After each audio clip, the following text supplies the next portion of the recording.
عراق کی زمین رافتین کے لوگ بہت زیادہ بھٹکے ہوئے تھے اور حق اور سچ کی کوئی تمیز نہ کرتے اور اللہ کی نافرمانی کو اپنا شعار سمجھتے۔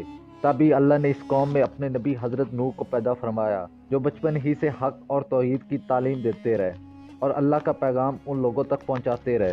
لیکن پتہ نہیں کیوں وہ لوگ ان کا مذاق بناتے اور پہلے سے زیادہ نافرمان اور گنہگار ہونے لگے۔ غریبوں پر ظلم کرنے کو اپنی طاقت سمجھتے تھے اور انسانی جان کی ان کے سامنے کوئی قیمت نہ تھی۔ انہوں نے اسی وجہ سے حضرت نوح کی مخالفت شروع کر دی اور ان پر ظلم کرتے رہے، مگر حضرت نوح جو کہ ایمان کی دولت سے مالا مال تھے، انہوں نے اپنا کام جاری رکھا۔ کہا جاتا ہے کہ حضرت نوح کی وہ قوم پہلے آنے والی تمام اقوام سے بدتر تھی۔ حضرت نوح انہیں ڈراتے اور کہتے کہ پہلے آنے والی اقوام کا حال تمہارے سامنے ہے کہ کس طرح ان اقوام کے لوگوں نے اللہ کی نافرمانی کی اور پھر اس کے بدلے میں اللہ نے ان کا کیسے تکبر خاک میں ملایا۔ لیکن ان لوگوں کو اس بات سے کوئی فرق نہیں پڑتا تھا۔ تانگ آ کر حضرت نوح نے اللہ سے شکایت کی تو اللہ تعالیٰ نے فرمایا کہ نوح ایک بہت بڑا بیڑا تیار کرو۔ حضرت نوح نے اللہ کے حکم سے اکیلے ان پہاڑوں پر کھدائی کی، پھر اس ریتلی زمین پر درخت اگائے اور ان درختوں کی لکڑی سے بیڑا تیار کرنا شروع کر دیا۔ جب اس قوم کے لوگوں نے یہ دیکھا تو وہ حضرت نوح کا مذاق بنانے لگے کہ نہ یہاں تو کوئی دریا ہے نہ نہر، پھر یہ بیڑا بنانے کی ضرورت کیوں؟ مگر حضرت نوح اس کو خدا کی آزمائش سمجھ کر نظر انداز کر دیتے۔ حضرت نوح کا وہ بیڑا آج کے جدید دور کے بیڑوں سے مکمل طور پر مختلف تھا۔ اس بیڑے میں 3 حصے تھے۔ پہلا حصہ جانوروں کے لیے، دوسرا حصہ انسانوں کے لیے اور تیسرا حصہ پرندوں کے لیے تھا۔ اس بیڑے کو اس طرح بنایا گیا کہ اس میں بارش کا پانی نہیں داخل ہو سکتا تھا اور اسے اوپر نیچے سے بند بنایا گیا۔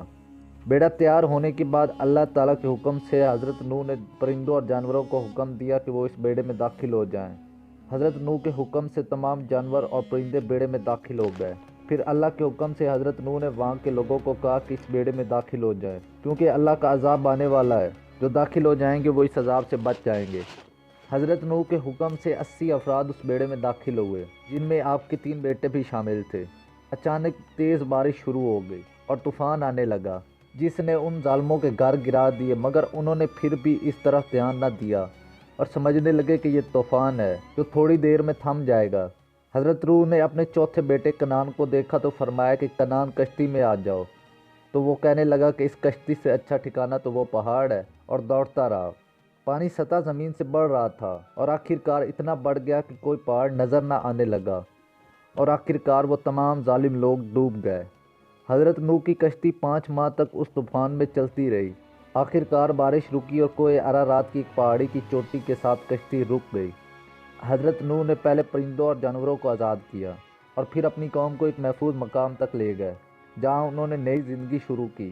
حضرت نوح کا وہ بیڑا ترکی کی پہاڑی ارارات پر آج بھی محفوظ حالت میں ہے۔